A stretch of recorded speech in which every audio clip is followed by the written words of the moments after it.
before the break, we talk about idea and how to turn idea into real plan. Okay, but that's not relevant to any social enterprise aspect. So now we are talking to a more social entrepreneurial perspective. Then I hope you can also do some exercise on how to think about the problem and also how to identify it. I strongly encourage you to get some inspiration from the website pbs.org. You can read the new heroes.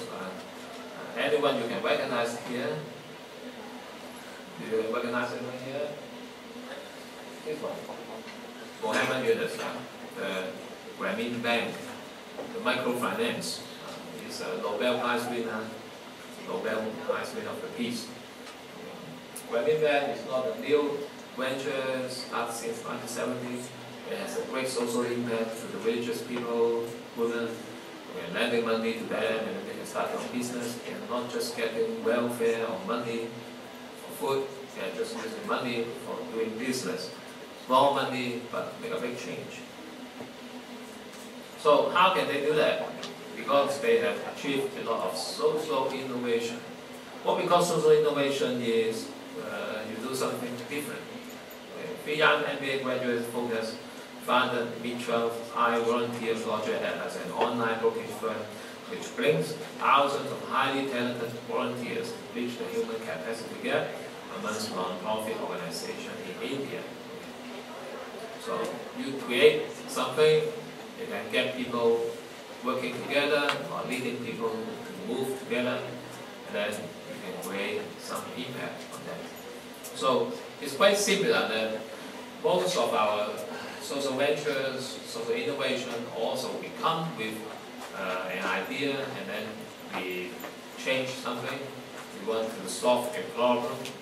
Most of the things are like this. So the social enterprise process, we find that innovative problem solving is a process that is part of the innovative solution stage of social enterprise. Why we need the innovative process? Because most of the social enterprise here in Hong Kong, they are engaged in only one type of business model, is try to employ their service recipients. What we call service recipients are, they are maybe disabled, mentally rehabilitated, underprivileged people, because those NGOs are helping them. Okay, so if you want the NGOs to turn their service into a business, the direct or straightforward thinking is let's employ them to work.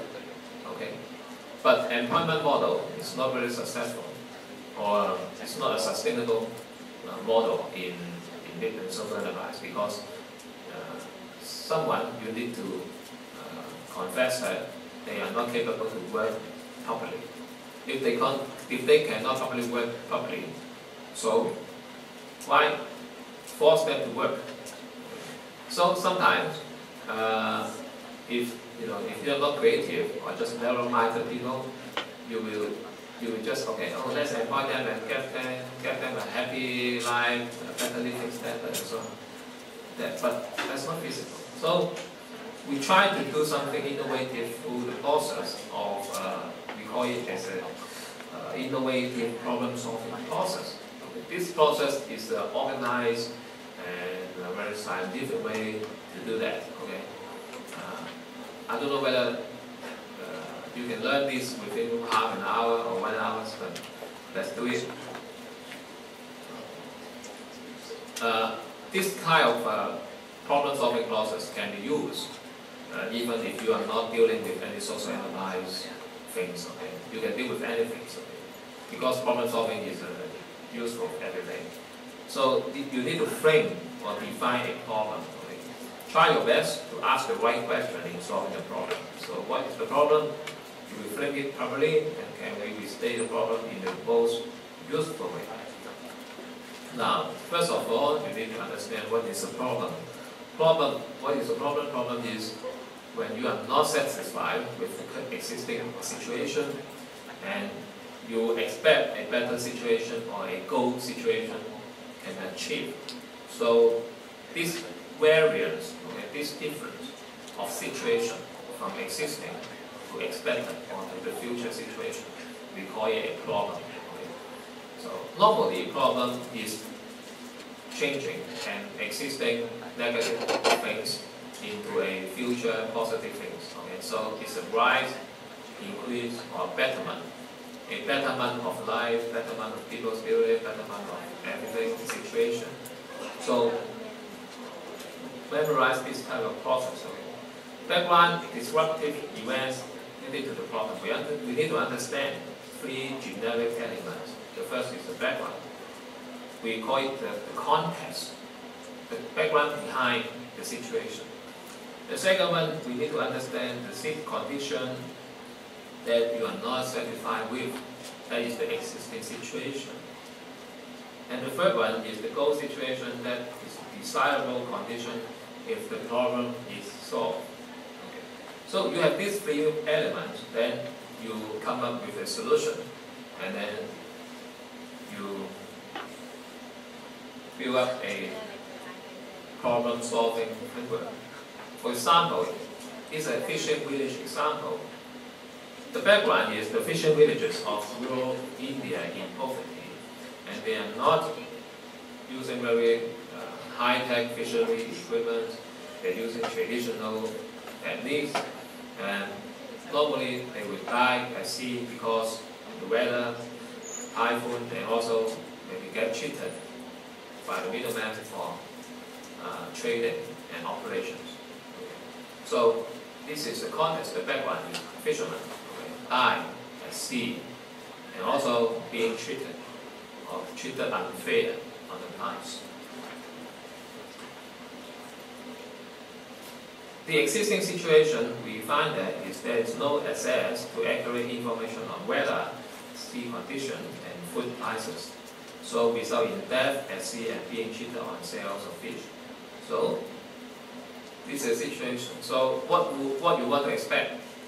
So you expect the villagers should be able to access the latest and most accurate information on weather forecasts, and also sea conditions, and also food prices, so they can catch more with safety and sell at a higher or fair price. Okay? So you identify this current situation, then you expect you change something. You just imagine, okay? So if this is a better scenario, just write it down, the goal situation. So this requires a process. The process, we call it a solution. Okay? The change of the process, the change of the situation requires a solution. So the solution is here in the center.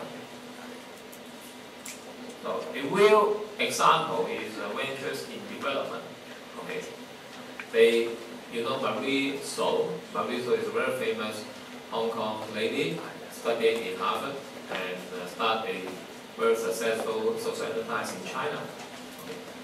Her venture is HKSEC, try to help a lot of religious citizens in Shangri-La, in the Western China area, and educating them to have new techniques to get the wool, get the hair from the cattle, and also to make a better living, and also to pay them a higher price of their agricultural product, and sell it to Europe and USA with a higher price, a cashmere style or cashmere quality wool, woolen knit products and garments. HKSEC is a ventures. So I can put this real example into a syntax like this one. Okay. In Western China, nomadic community is living under a very low standard. They cannot afford their children to receive education. That's a correct context. Okay, the background, and then the existing situation is the tangible asset is the abundant resources of yachts,